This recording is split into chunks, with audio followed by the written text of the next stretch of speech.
Louvado seja nosso Senhor Jesus Cristo, para sempre seja louvado. 4 de setembro, 23º domingo do tempo comum. O corpo corruptível torna pesada a alma e, tenda de argila, oprime a mente que pensa. Tema: missionar é tornar a nossa cruz em nome do Senhor. Leitura do livro da sabedoria. Qual é o homem que pode conhecer os desígnios de Deus? Ou quem pode imaginar o desígnio do Senhor? Na verdade, os pensamentos dos mortais são tímidos e nossas reflexões incertas, porque o corpo corruptível torna pesada a alma e tenda de argila oprime a mente que pensa. Mal podemos conhecer o que há na terra, e com muito custo compreendemos o que está ao alcance de nossas mãos. Quem, portanto, investigará o que há nos céus? Acaso alguém teria conhecido o teu desígnio, sem que lhes desses sabedoria e do alto lhe enviastes teu Santo Espírito? Só assim se tornaram retos os caminhos dos que estão na terra. E os homens aprenderam o que te agrada e pela sabedoria foram salvos. Leitura na carta de São Paulo a Filemon. Caríssimos, eu, Paulo, velho como estou e agora também prisioneiro de Jesus Cristo, faço-te um pedido em favor do meu filho que fiz nascer para Cristo na prisão, Onésimo. Eu o estou mandando de volta para ti. Ele é como se fosse o meu próprio coração. Gostaria de tê-lo comigo, a fim de que fosse teu representante para cuidar de mim nesta prisão, que eu devo ao Evangelho. Mas eu não quis fazer nada sem o teu parecer, para que a tua bondade não seja forçada, mas espontânea.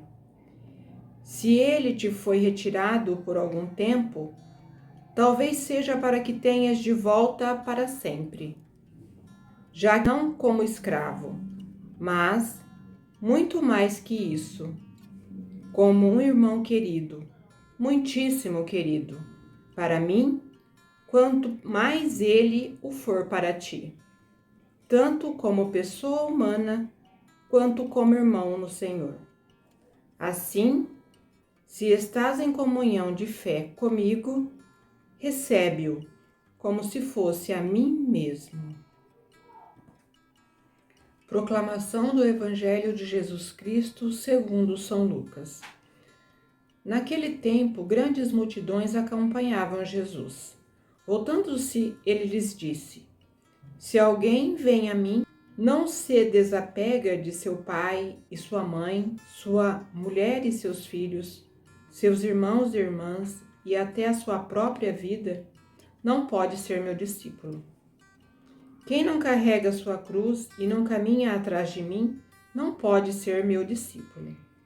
Com efeito, qual de vós, querendo construir uma torre, não se senta primeiro e calcula os gastos, para ver se tem suficiente para terminar?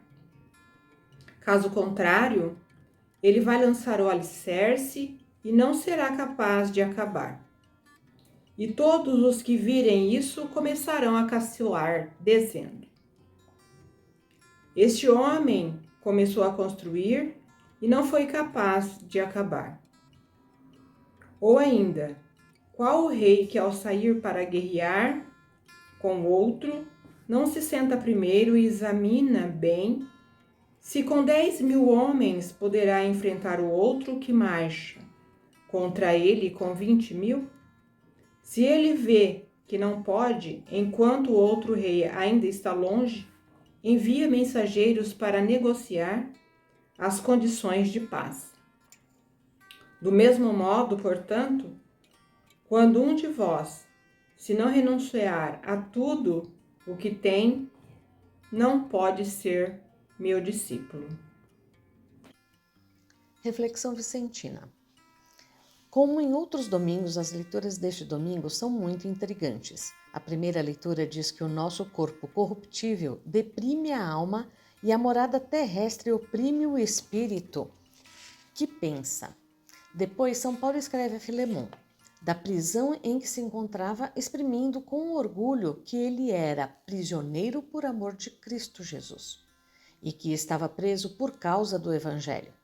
Finalmente, Jesus, no Evangelho, diz, parecendo ser um pouco duro: se alguém vem a mim, mas não se desapega de seu pai e de sua mãe, sua mulher e seus filhos, seus irmãos e suas irmãs, e até da sua própria vida, não pode ser meu discípulo. Como entender essas afirmações no contexto de nossa vocação vicentina? Primeiramente, é importante entender o conceito de prisão de São Paulo. Muitas vezes o apóstolo diz que ele está mais livre na prisão do que fora dela, porque ele é escravo do Senhor e, por isso, é livre. Para Paulo, estar na prisão e ser perseguido por causa de Jesus e depois ser morto por ele é a maior e mais bela forma de liberdade possível.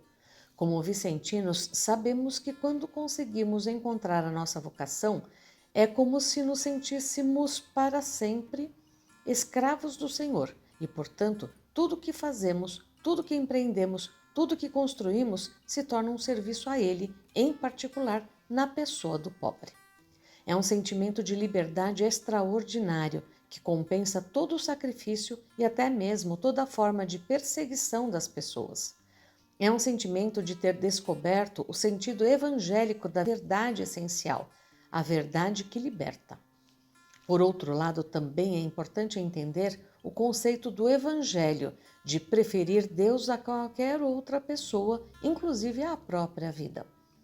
A quem recorremos quando um de nossos queridos, pai, mãe, esposa, filhos e irmãos, necessita de ajuda ou está enfermo ou não teve ainda a graça da conversão? Se a resposta é a Deus que recorremos, já estamos aceitando que o Senhor é mais importante do que qualquer um de nossos queridos, porque Ele é o único que pode ouvir as preces que fazemos por eles. Como vicentinos, reconhecemos inclusive que Deus pode fazer mais por nossos queridos ou por nossos assistidos que nós mesmos. Há momentos em que cansamos de lutar por um mundo melhor na família, nos negócios, na doença, no serviço ao pobre. É nesses momentos que aceitamos o poder de Deus que vem para completar o que começamos ou corrigir o que não saiu bem feito. Novamente, é uma sensação extraordinária de liberdade na prisão do Senhor. Finalmente, Jesus não nos pede somente que carreguemos a sua cruz, mas que reflitamos e optemos por ele de forma consciente e livre. No Evangelho, ele faz uma afirmação e depois uma pergunta que parece meio fora de contexto. Quem não carrega sua cruz e não caminha atrás de mim, não pode ser meu discípulo. Com efeito, qual de vós, querendo construir uma torre, não se senta primeiro e calcula os gastos para ver se tem o suficiente para terminar? O que tem a ver carregar a cruz com planejar a construção de uma torre? Jesus não quer que abracemos a fé nele sem planejar, sem refletir, sem pensar sobre as consequências. Porque se fizermos assim, seremos escravos ou prisioneiros sem entender a beleza de o ser por vontade própria e sem ser por uma opção que venha de dentro de nós. Deus se apresenta a nós como uma água que ocupa todos os espaços, ou como um fogo que purifica e transforma nossos pensamentos e nossa matéria. Mas Ele não quer que seja de forma imposta, mas que o aceitemos depois de refletir e verificar, na carne e no espírito, de forma sã, que Ele é a única prisão que nos liberta e nos faz ser realizados de forma plena e completa. Aprofundando a reflexão. Primeiro, qual a mensagem dos textos bíblicos para a nossa missão e a nossa vida vicentina? Segundo, temos consciência das exigências do seguimento de Jesus e do serviço aos pobres? Terceiro, Pensamos, refletimos e fazemos opção por Deus de maneira livre e consciente, sem sermos arrastados por outras pessoas? Bem, então vamos à nossa reflexão, cada um faça a sua, não esqueçam, façam nas suas conferências também, né? Sempre em grupo, semanalmente em grupo de conferência, ler a reflexão vicentina e meditar pelo menos uma das questões. E vamos então à nossa reflexão com a nossa convidada de hoje, Cida.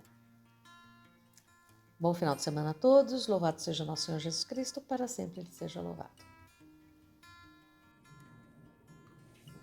Diante das leituras feitas no dia de hoje, a primeira leitura, a segunda leitura, o Evangelho e a reflexão vicentina, nós, no aprofundando a reflexão, diante das 3 perguntas, eu coloco da seguinte maneira: se mal podemos compreender o que está ao nosso alcance, devemos sentir o Espírito Santo em nós.